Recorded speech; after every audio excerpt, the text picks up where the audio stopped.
Put some in. And should I rub it all together as well? This yellow-tinted goo is a mixture of petroleum jelly and fluorescent solution. Under an ultraviolet light, this will glow. Okay, and that's going to simulate germs on my hand. Correct. So this will simulate contact spread, from you to other things that you touch and maybe touched by someone else. Dr. Patrick Hughes is an ER doctor who oversees the emergency medicine simulation program at Florida Atlantic University.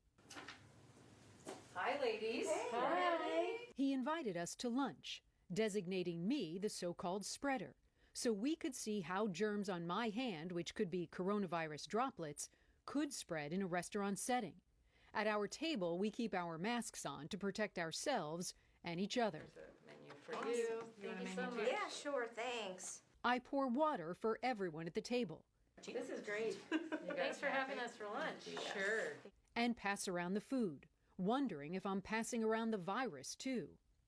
Chips. Oh, yeah, awesome. Thank you. Do you want to take the bowl? Thank you. We also share the salt and pepper. Then it's time to turn on the ultraviolet lights to see what I may have spread.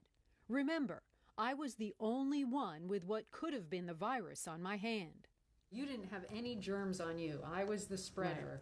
So when you look at my hands and look how it transferred to some of you just by sharing items at the table or a knife in this case or a water glass.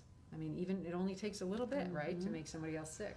How about that bowl of chips I passed around? You can see where she touched the edge of the bowl to pass it around. The simulated germs, stuck right to the surface.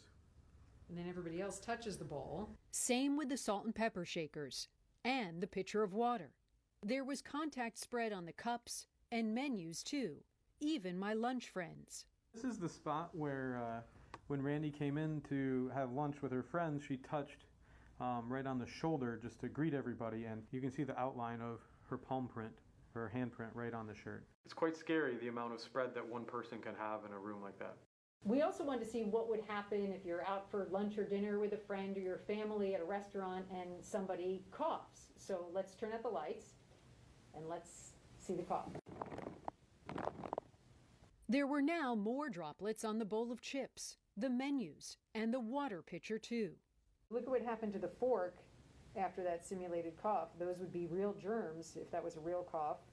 On my fork, I would have picked up the fork, not being able to see those germs with the naked eye. Even the woman sitting to my right, several feet away from the mannequin that coughed, had droplets on her face. You can see it's on her face, her glasses, her mask. If she wasn't wearing a mask, she would have breathed it in. Correct.